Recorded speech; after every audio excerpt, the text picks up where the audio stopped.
Rain poured relentlessly from the night sky, soaking the empty streets as Emily Carter ran toward the hospital entrance, clutching her baby tightly against her chest. Her arms ached, her lungs burned, but she didn't slow down. Little Noah's body was frighteningly hot, his tiny breaths shallow, his soft cries fading into weak whimpers that shattered her heart. Please subscribe our channel A Story a Day, and drop your comment where from you watching our stories. Thank you. Please hold on, she whispered, pressing her cheek to his damp forehead as the automatic doors slid open. Bright lights blinded her. The sharp scent of antiseptic filled her senses as the controlled chaos of the emergency room unfolded around her, stretchers rolling past, phones ringing, voices calling out medical codes she didn't understand. Emily rushed to the front desk, tears streaming down her face. "My baby has a fever," she sobbed. "He's burning up. He won't wake properly. Please help him." A nurse immediately came around the counter. "Okay, ma'am, we've got him," she said calmly, lifting Noah from Emily's arms and placing him onto a small gurney. Machines beeped as they wheeled him away, and Emily followed, her hands shaking, her heart pounding so hard she thought she might collapse. Every terrible thought attacked her at once. What if she had waited too long? What if she had ignored the signs? What if this was her fault? At the doors of the emergency ward, a nurse stopped her gently. "Please wait here. The doctor will see him now." Emily sank into a plastic chair, her clothes soaked, her hair clinging to her face. She stared at her empty arms, feeling painfully hollow. Her phone buzzed in her hand. No messages, no missed calls. There was no one she could call. She had learned long ago how to handle things alone. Her mind drifted backward, to memories she usually kept locked away. 5 years earlier, another hospital corridor, another night full of broken promises. Dr. Daniel Wright, the man she had loved. The man who had dreamed bigger than their small world together. The man who walked away when she told him she was pregnant, choosing his medical residency over the life they might have had. Emily swallowed hard and forced the memories down. Tonight wasn't about the past. It was about Noah. Footsteps approached. She stood up quickly, ready to ask for news, but the sight in front of her stole the breath from her lungs. The doctor wore dark blue scrubs, a stethoscope hanging around his neck. His shoulders were broader than she remembered, his face more serious. But his eyes, those unmistakable eyes, froze when they met hers. "Emily?" he said softly. Her knees nearly gave out. Of all the hospitals in the city, of all the doctors on duty, it was him. "Dr. Wright will be taking care of your baby tonight," the nurse said kindly, unaware of the history hanging heavy in the air. Daniel looked down at the chart, then back at her. His expression shifted, professional. Emily stood frozen as the nurse led Dr. Daniel Wright toward the emergency ward doors. The moment stretched painfully, thick with words neither of them dared to say. Years of silence, unanswered questions, and buried emotions hovered between them like an open wound. "Please, just help my baby," Emily said finally, her voice trembling. Daniel's jaw tightened, but his professional calm snapped into place. "I will," he said firmly. "I promise." Those two words hit her harder than anything else. The doors closed behind him, leaving Emily alone once more. She paced the corridor, counting her steps, clasping and unclasping her hands as minutes crawled by like hours. Every cry she heard, every beep of a monitor, made her flinch. Her eyes never left the red light above the emergency room door. Inside, Daniel worked with practiced precision. Nurses called out Noah's vitals as he examined the small, fragile body lying on the bed. The fever was dangerously high, his breathing shallow. Daniel swallowed hard, forcing himself to focus. "This is my patient," he reminded himself. "Nothing else matters." But everything mattered. The resemblance struck him instantly. The shape of the baby's nose, the soft curve of his mouth, too familiar. His chest tightened, though he refused to let the thought finish forming. "Run blood tests. Start IV fluids. We need to bring the fever down now," Daniel ordered. As the team moved, his mind betrayed him with memories of Emily's laughter, the way she used to tease him for working too much. The night she told him she was pregnant, her hands shaking, her eyes full of hope and fear. And the night he walked away. Outside, Emily pressed her palms together, whispering prayers she hadn't spoken since childhood. Her body trembled with exhaustion and guilt. She replayed the past relentlessly, every moment that led her here. She had tried to tell Daniel again. She really had. But his phone had been off, his life already moving forward without her. So she made a choice, one that had shaped every day since. The door finally opened. Emily jumped to her feet as Daniel stepped out, pulling off his gloves. His expression was serious, controlled, but not cold. "He's stable," Daniel said. For now. Her knees nearly buckled in relief. Thank God. But the fever is severe, he continued. We're running tests to determine the cause. I won't lie to you. It's good you brought him in when you did. Emily nodded, tears spilling freely. Can I see him? Daniel hesitated only a second. Yes, but briefly. She followed him inside, her heart pounding. Noah lay surrounded by wires and machines, his tiny chest rising and falling unevenly. Emily reached for his hand, careful not to disturb anything. I'm here, sweetheart, she whispered. Mama's here. Daniel watched from a distance, something in his chest cracking open. The way she spoke to the child, the fierce love in her eyes, it was undeniable. As Emily turned toward him, her voice broke. The room seemed to shrink around them. Daniel stared at Emily, the steady beeping of the monitor suddenly unbearably loud. His mind refused to accept the words he had just heard, as if understanding them would shatter the fragile control he was clinging to. Mine? He repeated quietly. Emily nodded, her fingers gripping the edge of Noah's blanket, as though it were the only thing keeping her upright. I found out 2 weeks after you left, she said. I tried to reach you. I swear I did. Daniel dragged a hand through his hair, pacing a step away before forcing himself back. Years of discipline couldn't prepare him for this. 1,000 questions flooded his head, all colliding with one overwhelming truth. He had a son. I didn't know, he said hoarsely. Emily, if I had known… I know, she interrupted gently, though tears streamed down her face. And that's why I didn't come after you again. You had worked so hard to get where you were. I didn't want to be the reason you gave it up. The words cut deeper than accusation ever could have. Daniel turned toward Noah, studying the tiny face he had already memorized. The resemblance was undeniable now, the dimple at the corner of the mouth, the dark lashes resting against flushed cheeks. How old is he? Daniel asked. 6 months, Emily replied. 6 months of first smiles, first cries, first sleepless nights, all without him. The monitor beeped faster for a moment, and both of them froze. Daniel instinctively stepped closer to the bed, adjusting the IV with careful precision. His professional instincts took over, but his hands trembled ever so slightly. He's strong, Daniel said softly. He's fighting. Emily watched him, torn between gratitude and fear. I never planned to keep him from you forever, she whispered. I just didn't know how to tell you. And then life kept getting in the way. Daniel nodded slowly. You should have told me, he said honestly. Then he sighed. But I also should have stayed. I should have listened. Silence settled between them, heavy but not hostile. A nurse stepped in quietly. Doctor, the initial tests suggest a viral infection, she said. We'll confirm soon.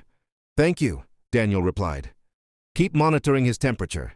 When the nurse left, Emily looked up at him, fear returning to her eyes. Is he going to be okay? Daniel met her gaze, letting go of his detached tone. I will do everything in my power to make sure he is. She believed him. For the first time in years, she allowed herself to. Hours passed slowly. Emily dozed in the chair beside Noah's bed, exhaustion finally overtaking her. Daniel stood watch, reviewing charts, adjusting monitors, never leaving the room. At one point, Noah's tiny fingers curled around Daniel's gloved finger. Daniel froze. A jolt of emotion surged through him so suddenly he had to look away. He swallowed hard, blinking rapidly. I'm here, he whispered, barely audible. I should have been here. Morning light crept through the narrow hospital window, washing the room in pale gold. Emily woke with a start, her neck stiff, her body aching from the chair she had slept in. For a brief, disoriented moment, she forgot where she was, until the steady beeping of the monitor pulled her back. Noah. She stood quickly and leaned over the crib. His fever had eased slightly. His skin no longer burned beneath her fingers. Relief flooded her chest so fast it made her dizzy. He's responding well to treatment, Daniel said quietly from behind her. Emily turned, startled. He stood near the window, coffee untouched in his hand. Dark circles beneath his eyes betraying a sleepless night. You stayed, she said softly. Daniel nodded.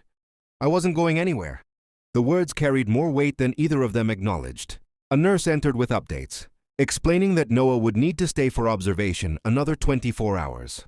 As the nurse left, Emily exhaled shakily and sank back into the chair. I kept imagining the worst, she admitted. All night. Daniel pulled another chair closer, sitting across from her. So did I. They shared a fragile silence. No anger, no blame, just the raw truth of fear. Emily, Daniel began, choosing his words carefully. Why didn't you ever try again? After that first time? Her gaze dropped to her hands. because every time I thought about calling you, I remembered how excited you were about your residency. I saw how torn you looked when I told you I was pregnant. I didn't want to trap you with a life you weren't ready for." Daniel's throat tightened. "I wasn't ready," he admitted. "But that doesn't mean I wouldn't have tried. You didn't give me the chance." "I know," she whispered. "And I've lived with that every day." Guilt settled heavily between them. Daniel looked toward Noah, sleeping peacefully. "I missed 6 months," he said quietly. 6 months I'll never get back." Emily's eyes filled. "But you're here now." The door opened again, and this time an older woman stepped inside, Daniel's mother, Margaret Wright. Her eyes widened as she took in the scene. Emily, Noah and her son standing protectively close. "Daniel?" she said carefully. He straightened. "Mom, this is Emily." Recognition flickered across Margaret's face. "Emily Carter," she said softly. Then her gaze fell on Noah. Something shifted in her expression. "And who is this little one?" Daniel hesitated only a second. "He's my son." Margaret's hand flew to her mouth. Tears welled instantly. She stepped closer, her voice trembling. "My grandson?" Emily nodded, bracing herself for judgment that never came. Instead, Margaret reached out, gently touching Noah's tiny hand. "He's beautiful," she whispered. Then she looked at Emily. "Thank you for bringing him into this world." Emily broke down, years of fear releasing in one silent sob. Daniel watched the two women, his heart aching with regret, but also something else. Hope. The days that followed settled into a cautious rhythm. Daniel began stopping by Emily's apartment every evening after his hospital shifts. At first, he stood uncertainly near the doorway, unsure where to place his hands, his words, himself. But slowly the space between them softened. He learned how Noah liked his bottle warmed just right, how he frowned before he cried, how a gentle tap on his back soothed him better than rocking. Emily watched it all quietly. She saw the effort Daniel put in, the way he rearranged his schedule, the way he asked questions instead of assuming, the way he listened. It scared her how much she wanted to believe him. One evening, Noah woke screaming from a nightmare. Emily rushed in, but Daniel reached the crib first. He lifted his son awkwardly, then held him close, whispering nonsense words until the cries faded. Emily leaned against the doorframe, tears stinging her eyes. "You're a natural," she said softly. Daniel shook his head. "I'm making up for lost time." They began talking more, about small things at first, work, the weather, the shows they used to watch together. Eventually the conversations grew deeper, heavier. "I was angry for a long time," Emily admitted one night as they folded baby clothes together. "Not just at you. At myself, at life." Daniel nodded. "I threw myself into medicine because it was easier than facing what I lost." She looked at him. "Did you ever regret leaving?" He met her gaze without hesitation. Every single day. The honesty stunned her. Daniel started staying later, sometimes sleeping on the couch when Noah had a rough night. He never pushed, never crossed the line. He waited. Margaret visited often, bringing casseroles and gentle advice, doting over her grandson with quiet joy. Watching Daniel as a father softened something inside. Emily, something she had built walls around for years. One afternoon, Emily returned from the grocery store to find Daniel on the floor. Noah balanced on his knees, making ridiculous faces. Laughter filled the room, real, unguarded laughter. "This is new," Emily teased. Daniel grinned. "I have hidden talents." The happiness felt dangerous, temporary. That night after Noah finally fell asleep, Emily sat beside Daniel on the couch. "I'm scared," she confessed. "If I let myself hope again, and you decide this is too much." Daniel turned toward her fully. "I won't pretend I know how to do this perfectly. But I do know one thing. I'm not walking away from my son. And I'm not walking away from you without a fight." Her heart pounded. She searched his face, remembering the man who had once left, and seeing the man who stood before her now. "I need time," she said. Daniel nodded. "Take all the time you need. I'm here." As he reached for her hand, Emily didn't pull away. For the first time in years, the future didn't feel quite so lonely, and that scared her almost as much as it gave her hope. The fragile peace they had built was tested sooner than Emily expected. One evening, while Daniel bathed Noah, Emily answered a knock at the door. Her smile faded the moment she saw the woman standing there, tall, polished, wearing a tailored coat and an expression that suggested she was used to getting her way. "Emily Carter?" the woman asked. "Yes? I'm Sophia Reynolds," she said smoothly. "Daniel's fiancée." The word hit Emily like a slap. Fiancée. Emily's throat tightened. "I think you might be mistaken." Sophia's gaze drifted past her into the apartment, landing on the baby swing, the toys, the unmistakable signs of Daniel's presence. Something flickered in her eyes. Surprise, then calculation. "I'm not mistaken," Sophia replied. "Daniel and I have been together for 2 years." He didn't mention a child. Emily's heart raced. "Neither did I," she said quietly. "Because until recently he didn't know." Before Sophia could respond, Daniel appeared in the hallway. Noah wrapped in a towel, his hair damp. The color drained from his face. "Sophia," he said carefully. "What are you doing here?" "I could ask you the same thing," she snapped, her composure cracking as she looked at the baby in his arms. "Is this your child?" Daniel didn't hesitate. "Yes." Silence exploded between them. "You're lying," Sophia said, shaking her head. "You told me you weren't ready for children." "I wasn't," Daniel replied. "But that was before I knew I already had one." Emily stepped back, feeling like an intruder in her own life. Sophia folded her arms. "And her?" she asked coldly. "What is she to you?" Daniel glanced at Emily, then back at Sophia. "She's Noah's mother." "And more?" Sophia pressed. Daniel exhaled slowly. "I don't know yet." The answer hurt all of them in different ways. Sophia laughed bitterly. "So this is why you've been distant, playing family behind my back." "That's not fair," Daniel said firmly. "I just found out about Noah days ago." Sophia's eyes filled with angry tears. "You were going to marry me, Daniel." Emily's chest ached with guilt she didn't ask for. "I didn't know about her," Sophia continued, gesturing toward Emily. "But now I do, and I won't compete with a past that won't stay buried." She turned toward the door, then paused. "Choose carefully," she said quietly, "because you can't have both." The door closed behind her. Daniel stood motionless, Noah stirring in his arms. "I didn't know she was coming," he said to Emily, his voice strained. Emily swallowed hard. "You don't owe me explanations," she replied. "You have a life, a future. I won't stand in the way of that." Daniel stepped closer. "You and Noah are my life now." Tears slipped down Emily's cheeks. "Then prove it," she whispered.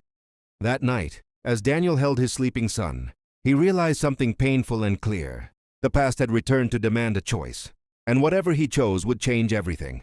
Daniel didn't sleep that night.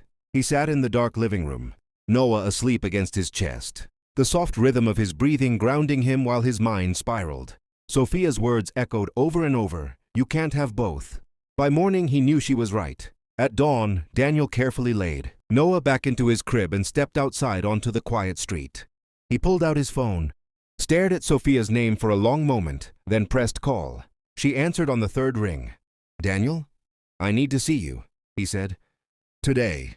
They met at a small cafe near the hospital. Sophia arrived composed, but her eyes were tired, guarded. "I'm not here to argue," Daniel began. "I owe you honesty." She nodded. "Go on." "I didn't cheat on you," he said. "I didn't know about Noah, but now that I do, everything has changed." Sophia's jaw tightened. "Meaning?" "Meaning I can't marry you," Daniel said quietly. "I won't build a life while ignoring my child or the woman who carried him alone." Pain flashed across her face. "So that's it?" "It's not about replacing you," Daniel said. "It's about taking responsibility." Sophia laughed sadly. "You always choose duty over comfort. I guess I just hoped, this time, it would be me." "I'm sorry," he said. And he meant it. When Daniel returned to Emily's apartment, his heart pounded harder than it ever had in an operating room. Emily opened the door, her expression guarded. "I ended it," he said simply. "With Sophia." Emily froze. "Daniel, you didn't have to." "I did," he interrupted gently, "because pretending otherwise would hurt everyone. I choose Noah, and I choose being honest with you." Her eyes filled with tears. "That doesn't mean we're ready for this," she said. "I know," he replied, "but it means I'm not running." That afternoon, Daniel made another call, to a lawyer. He began the process of formally establishing paternity, arranging shared custody, child support, everything Emily had quietly carried alone. "This isn't about control," he told her. "It's about showing up." Days turned into weeks. Noah grew stronger. His laughter filled the apartment. Healing cracks Emily didn't realize were still there. Daniel moved out of his apartment, choosing a place nearby instead, close, but respectful of Emily's space. One evening, Emily watched him feeding Noah, completely at ease now. "You've really changed your life," she said softly. Daniel looked up. "I found the part that was missing." She hesitated, then said, I'm not promising forever. I'm not asking for it, he replied. Just today. Emily smiled through tears. For the first time, love didn't feel like a risk that might destroy her. It felt like a choice, one they were finally making together, one careful step at a time. Trust didn't return all at once. It arrived in quiet moments, Daniel showing up when he said he would, Emily allowing herself to breathe a little easier when she heard his key in the door. It arrived in shared routines, in Noah's growing comfort between them, in the way laughter slowly replaced tension. Daniel became a steady presence. Morning walks with the stroller, late-night bottle feeds when Noah refused to sleep. Pediatric appointments he never missed. He listened more than he spoke, understanding that trust had to be earned, not demanded. One afternoon, Emily returned from work early and found Daniel assembling a crib in the corner of the living room. "You didn't have to do that," she said. "I wanted to," he replied, wiping sweat from his forehead. "He's growing fast." Emily watched quietly as Daniel tested the crib, making sure every bolt was secure. The care in his movements stirred something deep in her chest. "You're afraid I'll leave again," Daniel said suddenly without looking up. Emily stiffened. "I didn't say that." "You don't have to," he replied gently. "I see it every time you hesitate." She sat on the couch, twisting her fingers together. "When you left before, I promised myself I'd never depend on anyone like that again." Daniel nodded. "Then don't depend on me," he said. "Walk beside me. Let me earn my place." Her eyes met his. For the first time, she saw not guilt, but patience. That evening, Margaret joined them for dinner. Watching her with Noah felt natural now, like a family that had simply taken the long way around. "He looks happy," Margaret said quietly to Emily while Daniel cleaned up. "Both of you do." Emily smiled faintly. "We're trying." Later that night, after Noah fell asleep, Emily and Daniel sat on the balcony, the city lights glowing softly around them. "I got an offer," Daniel said. "A senior position. It would mean longer hours." Emily's heart tightened. "And?" "I turned it down," he continued. "For now, I won't build my life by missing his childhood." Emily studied him carefully. "You don't have to sacrifice everything." "I know," he said. "But some things matter more." Silence settled, comfortable, warm. Slowly, Emily leaned her head against his shoulder. Daniel didn't move, afraid to break the moment. Her weight felt like trust, fragile but real. "I'm not ready to call this love," she whispered. Daniel smiled softly.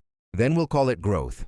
Inside, Noah stirred, then settled again. Emily closed her eyes, allowing herself something she hadn't in years. Not certainty, not promises, but hope. And this time, hope felt strong enough to stay.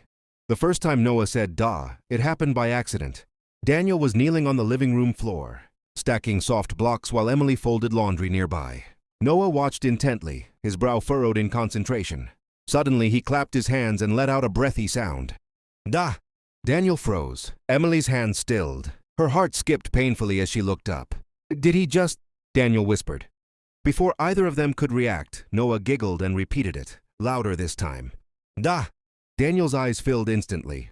He scooped Noah up, laughing and crying all at once. "Hey there, buddy," he murmured, pressing his forehead to his son's. Emily turned away, overwhelmed by the emotion of it all. She had imagined this moment alone, had never allowed herself to picture Daniel standing here to hear it. That night, after Noah fell asleep, Daniel sat quietly at the kitchen table. "I miss so much," he said. "But thank you for letting me have this." Emily leaned against the counter. "You earned it." A week later, Daniel invited Emily and Noah to a small park near his apartment. Families filled the grass, children laughing, parents calling out. It felt normal, almost unreal. As Emily watched Daniel push Noah on the swing, something inside her finally loosened. She saw it clearly now, not a man trying to make amends, but a father who had chosen to stay. Later that evening, Daniel grew uncharacteristically quiet. "What's wrong?" Emily asked. He took a deep breath. "I want to move closer," he said. "Not in, to respect your space, but nearby. I want Noah to grow up knowing I'm always there." Emily searched his face. "No pressure, no demands. I think that would be good," she said softly. The word surprised her. That night, as they tucked Noah into bed together, Emily's fingers brushed Daniel's. Neither pulled away. "I don't want to repeat the past," Emily said quietly. "I need honesty, even when it's hard." "You'll always have it," Daniel replied. She looked at him, really looked at him, and felt the last of her defenses fall. "Stay," she said. Daniel's breath caught. "Are you sure?" Yes, she whispered. Not because I'm afraid to be alone, but because I want us, to have a real chance. Daniel cupped her face gently, reverently, as if afraid she might disappear.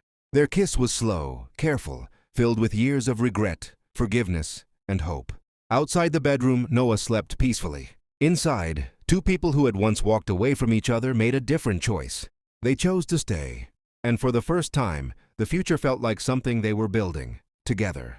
2 years later, the sound of laughter filled the small backyard. Emily stood near the kitchen window, watching as Noah, now a bright-eyed toddler, chased bubbles across the grass. His laughter rang out, free, joyful, full of life. Daniel knelt nearby, pretending to miss each bubble on purpose, earning squeals of delight. "Daddy again," Noah demanded. Daniel grinned. "One more. Just one." Emily's chest tightened, not with fear this time, but with gratitude. Life hadn't transformed overnight. It had grown slowly, carefully, shaped by patience and truth. Daniel had moved into the apartment next door at first, honoring Emily's need for space. Eventually, without ceremony or pressure, the distance between their homes disappeared. One toothbrush became two, one bedtime routine became shared, and love quietly took root where pain once lived. Daniel never stopped showing up. He showed up for early morning fevers, for Noah's first steps, for daycare drop-offs when Emily worked late. He showed up for Emily too, in quiet ways that mattered most. Making coffee before she woke, listening without trying to fix everything, apologizing when he was wrong. One evening, months earlier, Emily had broken down unexpectedly, overwhelmed by the weight of old memories. "I don't know why it still hurts," she had cried. "I forgave you. So why does it still ache?" Daniel hadn't defended himself. He hadn't rushed her through it. "Because forgiveness doesn't erase the scar," he had said gently. "It just means we stop bleeding." That had been the moment Emily truly knew. This man wasn't the one who left. This was someone new, someone who had learned what love required. Margaret adored Noah with a devotion that filled the spaces Emily once feared would always feel empty. Family dinners became a tradition, warm, imperfect, real. Even Sophia became a distant memory, not a wound. Daniel spoke of her with respect, but no longing. That chapter was closed. On Noah's 3rd birthday, the backyard was decorated with mismatched balloons and a crooked banner Emily had taped up herself. Nothing extravagant, just love stitched into every corner. As the sun began to set, Daniel disappeared inside and returned moments later, his expression unreadable. "Emily," he said softly, "can you come here?" Her heart skipped, not with fear but with intuition. Daniel knelt down, not on one knee, but on the grass beside Noah, who was busy smashing cake into his hands. "Hey, buddy," Daniel said warmly.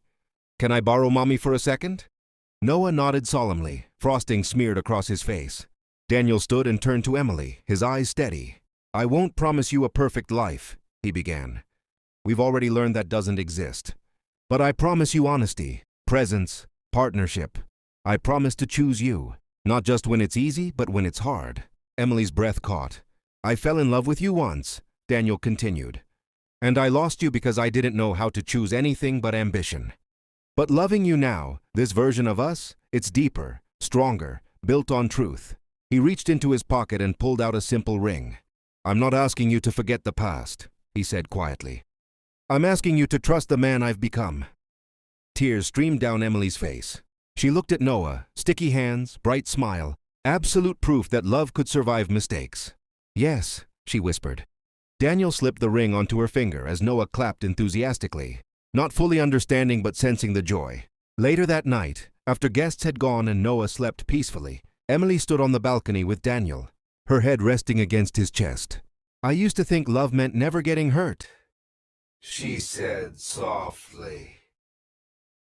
"Now I know it means choosing to stay, even after you've been hurt." Daniel kissed her hair. "Thank you for letting me back in." She looked up at him, eyes steady. "Thank you for earning it." Below them, the city hummed with life. Imperfect, relentless, beautiful. Emily no longer feared the future. Because love, she had learned, wasn't about dramatic rescues or perfect timing. It was about showing up every day, again and again. And this time, they both knew he wasn't going anywhere.